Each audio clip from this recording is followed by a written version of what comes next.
Halo semua, kami dari kelompok 5 akan mempresentasikan mengenai pengendalian, khususnya sistem pengendalian manajemen yang dilengkapi studi kasus pada perusahaan keluarga PT SUS Surabaya. Sebelumnya, izinkan kami untuk memperkenalkan diri terlebih dahulu. Yang pertama ada Matthew Kevin Juang Alfredo Mahpaung dengan NIM F1418062. Kemudian yang kedua ada Aida Fahda, NIM C302. Dan yang ketiga itu ada saya sendiri yaitu Budiono Jayaputra dengan NIM C3419012. Kemudian yang keempat ada Alif Laili Mujayana dengan NIM C350. Selamat menyaksikan. Pengendalian itu sendiri merupakan suatu proses manajerial yang mencakup proses monitoring, membandingkan dan mengevaluasi kinerja daripada hasil suatu pekerjaan. Nah, berdasarkan studi kasus yang dilakukan pada PT SUS Surabaya, secara umum pihak manajer senantiasa melakukan monitoring terhadap kinerja karyawannya melalui rapat-rapat yang diadakan secara rutin. Kemudian, pihak manajer juga membandingkan kinerja perusahaan dengan kinerja perusahaan yang terdahulu ataupun dengan triwulan-triwulan maupun 1 bulan yang lalu. Dengan demikian, dengan pembandingan ini maka sasaran bisa tercapai dengan melakukan serangkaian perbaikan-perbaikan kinerja. Kemudian PT SUS juga Surabaya menerapkan beberapa pengendalian berupa pengendalian formal yaitu pengendalian hasil dan proses, dan pengendalian secara informal yaitu pengendalian secara budaya. Kemudian pentingnya sistem pengendalian. Jadi sistem pengendalian itu sendiri muaranya itu pasti tercapainya suatu sasaran daripada suatu organisasi. Kalau kita melihat pada kasus PT SUS Surabaya itu menunjukkan bahwa pengendalian secara formal maupun informal sasaran perusahaan akan selalu menjadi pedoman utama dalam kinerjanya tersebut. Terdapat 10 ciri sistem pengendalian yang efektif. Yang pertama adalah penempatan yang strategis. Yang kedua adalah kriteria yang masuk akal. Ketiga kepahaman. Keempat fleksibilitas. 5 ekonomi. 6 ketepatan waktu. 7 keakuratan. Ke-8 tindakan perbaikan. Ke-9 kriteria berganda. Dan yang terakhir menekankan pada pengecualian. Pada studi kasus di PT SUS Surabaya, terdapat 3 faktor pengendalian. Yang pertama adalah pengendalian budaya. Di sini terdapat 2 ciri sistem pengendalian, yaitu ketepatan waktu yang dapat kita lihat pada adanya pendekatan pribadi dan aturan terkait kedisiplinan karyawan. Yang kedua ada ciri sistem pengendalian kepahaman, di mana kita dapat melihat adanya saling memahami antar anggota karyawan bahwa satu sama lain adalah keluarga.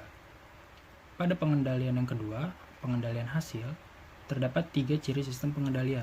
Yang pertama adalah ekonomi, di mana perusahaan menetapkan produktivitas penjualan. Yang kedua, ada ciri sistem pengendalian penempatan yang strategis, di mana penempatan karyawan disesuaikan dengan kinerja karyawan pada periode sebelumnya. Yang ketiga, ada tindakan perbaikan, di mana kinerja karyawan yang dianggap kurang memuaskan akan ada evaluasi dan pelatihan bersama. Pada faktor pengendalian yang ketiga pada PT SUS Surabaya, yaitu pengendalian proses, terdapat 2 ciri sistem pengendalian. Yang pertama adalah kriteria yang masuk akal, di mana perusahaan menetapkan Standard Operating Procedures atau SOP dalam setiap kegiatan produksinya. Yang kedua adalah keakuratan, di mana perusahaan juga melakukan pekerjaan sesuai SOP, dan jika ada miss atau kesalahan akan ada sanksi dan perbaikan juga untuk karyawan. Pengendalian proses. Pengendalian proses yang diterapkan di PT SUS yaitu dengan Standard Operating Procedures yang dapat meningkatkan kepatuhan karyawan dalam melaksanakan tugasnya.